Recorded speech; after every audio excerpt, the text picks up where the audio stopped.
Without good blocking, actors will be ineffective on stage. So I'm going to teach you the definition of blocking, then we're going to discuss stage geography and body positions. So first of all, the definition. This definition of blocking originally came to me from my professor at Southern Utah University. His name was Fred C. Adams. And he was not only a professor down there, he was the executive producer and the founder of the Utah Shakespeare Festival. He said that blocking is simply the movement of the characters on the stage and the placement of the characters on the stage. And this means that if someone moves from one part of a stage to the other, that's blocking. Or, if an actor stands here, there's a very specific purpose for that actor to stand there because the director placed them there to help tell the story.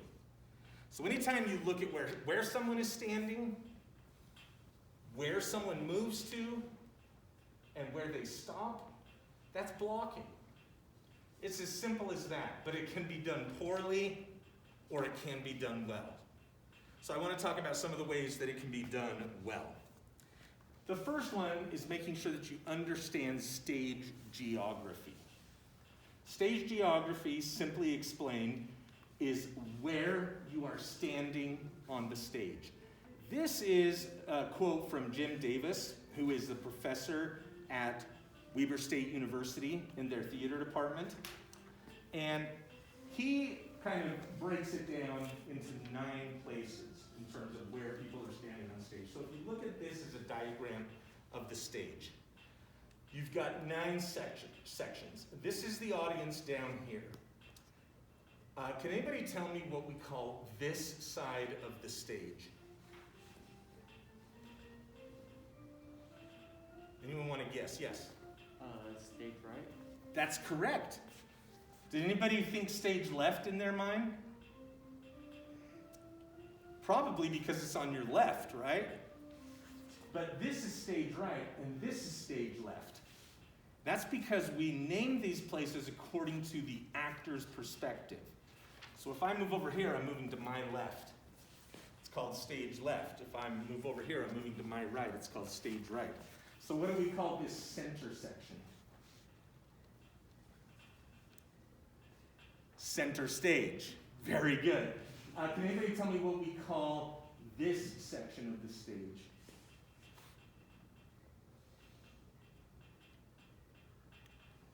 That is called upstage. The further you get away from the audience, the further up you're moving.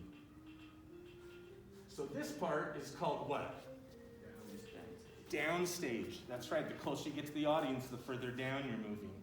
There was a time where stages were actually on a slope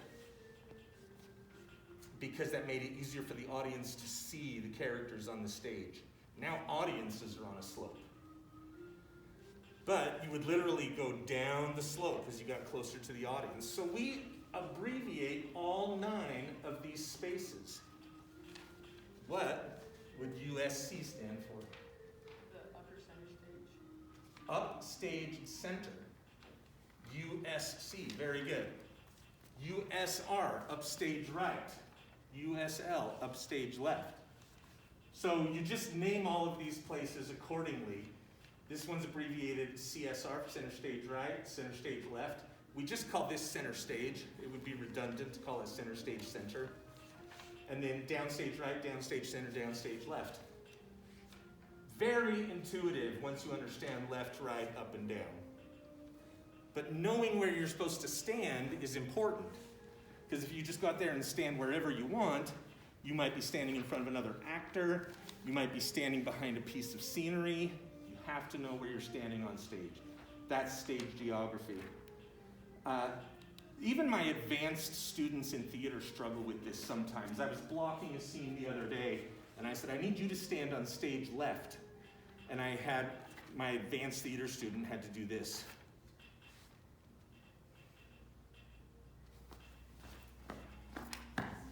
And then they remembered. So it can be confusing if you're doing it on stage, actually.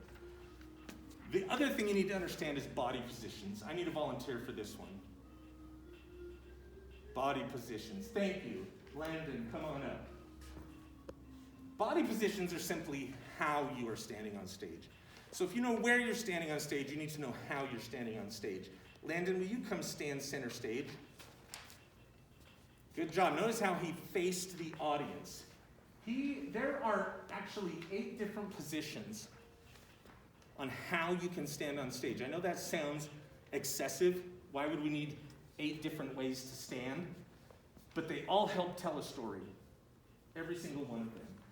So if the audience is down here, and you are facing the audience the way Landon is facing the audience now, that is called full front. Because his front is facing the audience. Now, if he were to turn just a little bit to his right, the way he's standing now, he's in this position and I'm in this position. This is called 1/4 left and 1/4 right. So he's standing 1/4 right, I'm standing 1/4 left. This is how most conversations on stage take place. Now, in real life, if I was having a conversation with Landon, we would stand face to face. But on stage, we stand like this so that we're both sort of open to the audience. So that the audience can still see most of us, but it still looks like we're kind of facing each other. That's called cheating out. Cheating's good in theater. Now, if we were in a more intense conversation, like a fight or something, we might face each other. He's standing profile right, I'm standing profile left. And if we were arguing or something and we were having a really intense conversation, that might be a good reason to stand like this, but it would help tell a story.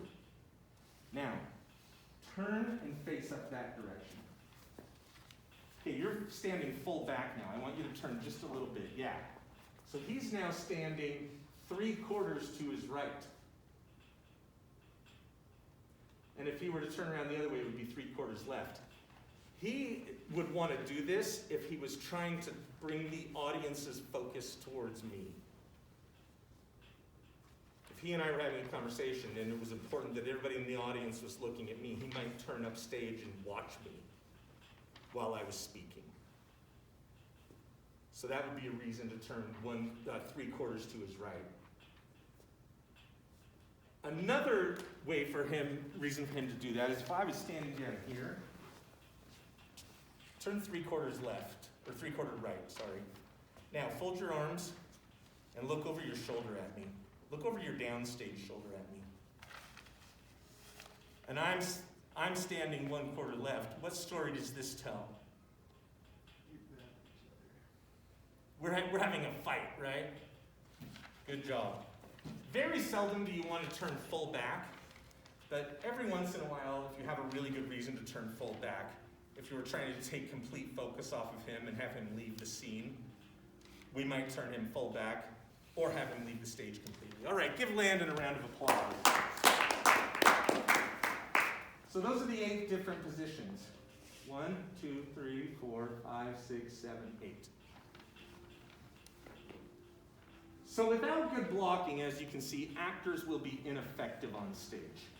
We've defined blocking, we've looked at stage geography, and we've looked at body positions. So the next time you're on stage, make sure you know your blocking and how to execute it effectively.